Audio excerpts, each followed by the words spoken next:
Assalomu alaykum kanalimiz obunachilari. Qo'shnining xotini. Aziz tinglovchi, hikoya keng tarqalishi uchun iltimos like tugmachasini bosib qo'yishni unutmang. Bu oilangiz tinchligini buzadigan, ta'sir doirasi keng yagona shaxs. Uyga kelsam, xotin yig'lab o'tiribdi. Qovog'i uyulgan, gap so'z yo'q. Nima bo'ldi? Tinchlikmi? So'rayman undan. Qo'shnimizning xotini kelib ketdi, deydi ko'zlaridagi yoshni artib. Tushunarli. Bu xotin bizni uyga hech qachon oddiy holatda kelmaydi. Yo eri tilla sirg'a olib bergan yoki qayergadir qimmat restoranga ovqatlanishga borishgan shekilli. Eri yana nima olib beribdi? 8-martga hali bor edi-ku. Tilla kavush olibdimi? Kinoya qilib kesataman men. Xotinim ro'molini uchini tishlab oshxonaga yugurib kirib ketdi. U shunday jahl qilsa ham, uyalsa ham yuzimga qarab gapira olmaydi. Oshxonaga kiradi-yu baqirib, yig'lab, dardini dasturxonga qiladi. Sizga alam qilsin. Tilla kavush olib beradimi? Undan kattasini olib beradimi? Har holda olib beradi. Siz oxirgi marta men uchun chin ko'ngildan biror narsa olib berdingizmi? Sizdan imkoniyatingizdan ortiq biror narsa so'radimmi? Hammasi yaxshi bo'lar dedim. Chida dedim. Sevib tekkansan chidaysan dedim. Ammo borgan sari siz menga e'tiborsizsiz. Ishdan kelasiz. Ovqatni yeb telefonga yopishasiz. Qachon oxirgi marta ko'zimga mehr bilan qaragansiz? Bolalaringizni ham jerkib baqirasiz. Ular yoningizga borishga zada, qo'rqishadi. Qo'shni kelib maqtanib ketdi. Eri uni qo'liga pul berib, istaganingni ol debdi deb yig'laydi xotin. Qo'shnini xotinini eri bilan qo'shib bir sidra so'kib chiqar ekanman, kayfiyat rasvo bo'ldi. 2-3 og'iz yaxshigina so'kishlardan eshitganidan keyin xotinni ham ovozi o'chdi. Telefonga yopishasiz degan gapi og'ir botib, telefonni ham bir chekkaga otib yubordim. Pultni olib televizor ko'ra boshladim. Xayolimda esa xotinning gaplari. To'g'ri aytayapti. Oxirgi vaqtlar o'zim bilan o'zim ovoraman. Hammasini oilam uchun qilyapman deb o'zimni ovuntiraman. Bu bechorada nima ayib? 7 yil sevishib, qanchasi bilan urushib, baxtli qilaman deb o'ylaganman. Endi esa topganimni oiladan orttira olmay unga e'tibor bermay qo'ydim deb o'ylab siqilaman. Yuragim siqilib tashqariga toza havo olish uchun chiqmoqchi bo'ldim.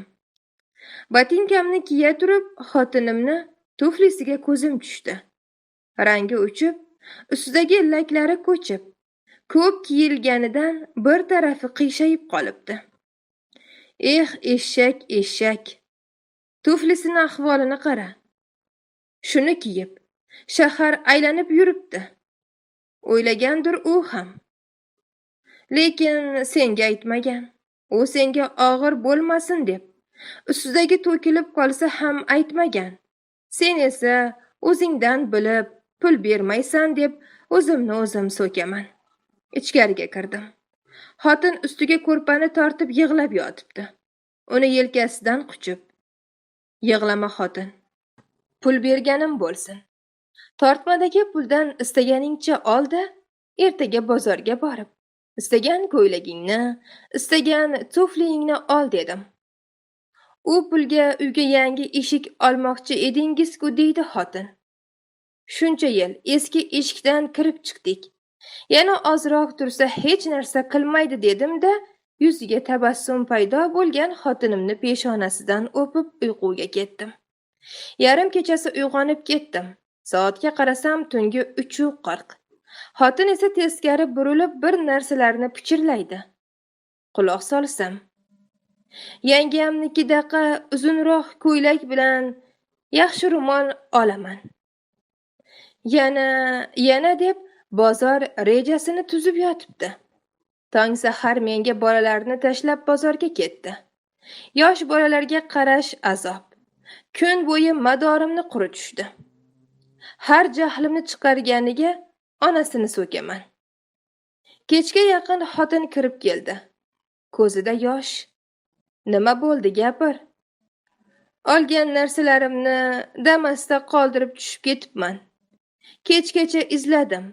U Damaschini topa olmadim. Kechiring, dadasi. Ko'chaga chiqmasam, yo'lda yurishni bilmasam, tushayotgan vaqtni unutibman deb yig'ladi xotin. Uni so'kib urushdan nari beri bo'lib, Damaschini qanaqaligini so'rab ko'chaga chiqib ketdim.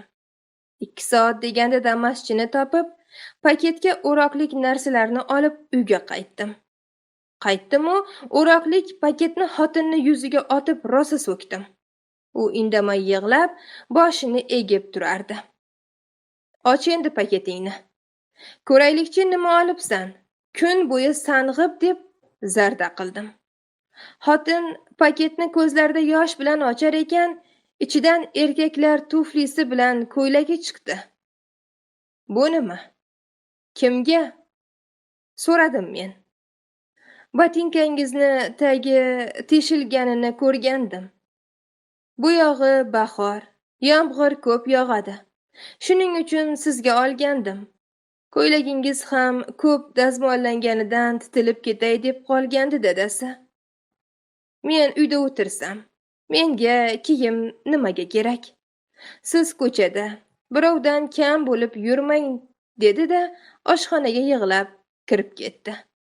Qo'limga botinka bilan bir so'z ayta olmay dovdirab qoldim. Tamom. E'tiboringiz uchun rahmat. Xulosa o'zingizdan.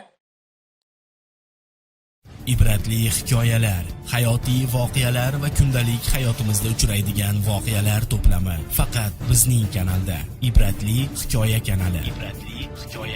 Tashrif buyuring va kanalimizga obuna bo'ling.